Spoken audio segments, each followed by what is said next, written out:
Hey guys, it's Jake with A.G. Russell Knives. Today I'll be going over the Medium Folding Gents Hunter and comparing it to the full-size Folding Gents Hunter II. Now the Folding Gents Hunter was A.G.'s favorite knife he ever designed. The moment the prototype came in, I never saw him a day without it. This is the smoothest operation of any knife I've ever designed. It can be opened easily, even by somebody in his 80s with arthritis crippled hands. It is my new favorite knife. I've carried this one for a couple of months, and I find it to be a marvelous knife. More fun than I've had since I designed the K93 25 or so years ago. Thank you. If you want to see A.G.'s full video, check out the card above. Now today we're comparing the medium-sized to the full-sized.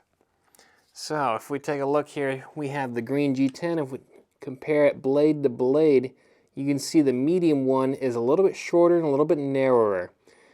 This medium size is coming in at 3 1/4 inches long, and the full size is 3 5/8 inches long. Now closed, 3 7/8 inches long, closed, and for the full size, 4 3/8 inches long. So for each of them, we have 3 handle materials: green G10, Cocobolo,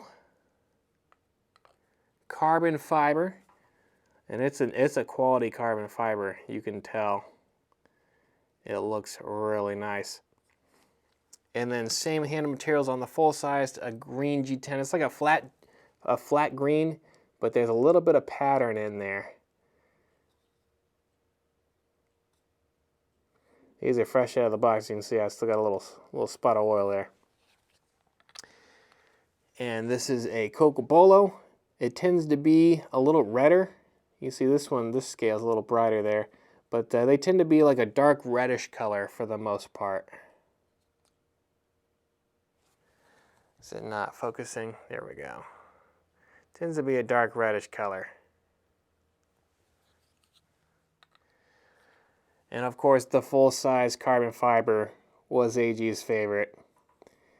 And the contouring on the handle, and by contouring I mean that swell in the center and on the butt there, really brings out the pattern in the carbon fiber. Now the medium size is weighing in about 2.2 ounces, depending on the handle material, and the full size comes in about an ounce more at 3.2 ounces, depending on the handle material. Now the rest of the features on these are going to be about the same.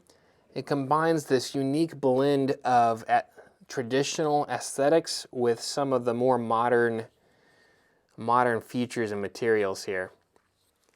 So we have a traditional lockback, and especially with the wood, it's got that nice traditional look to it. Full flat grind, drop point blade, one of my favorite combinations. It's got a nail nick. But some of the modern things is it has screw construction, so you can take it apart if you needed to fix something. Unlike something that's pinned with a bolster, you can't really take that apart without destroying it. The nail nick is really deep and it's on both sides, and that allows you to open it one-handed. Just put your thumb into that nail nick there and swing it out around. Really handy. Most traditionals you can't open one-handed. And then of course it's a lockback, so it's kind of hand neutral there. The nail nicks are on both sides, and then it has a deep pocket reversible clip. So left-handed or right-handed, it's a great knife, and I definitely picked one up. The pocket clip is fully removable if you just want to have it loose in your pocket. Not a problem there. You'll just need a T6 Torx to take that screw out, and it'll pop right out. It's got a little hump right there, and that will cover the back square of that knife. You see how that sharp part right there at the top. So that's covered right there, so it's not going to tear holes in your pocket. Nice little feature there. Super smooth, Lockback, easy to do one-handed. On the inside here, we have liner scales, so there's no, these are stainless steel liners, so there's no flex to it. It's a solid knife. Super lightweight though, because we have machined out the inside here on the scales, and so you can see they're kind of, and you can kind of see they're skeletonized right there. So we've taken that out. AG was one of the first people to do that. So that's going to make it a super lightweight knife. If you want a heavy knife, something that you know is in your pocket, that old traditional heavy stuff like a buck 110 type of thing, this is probably not the knife for you, because this is super lightweight. It's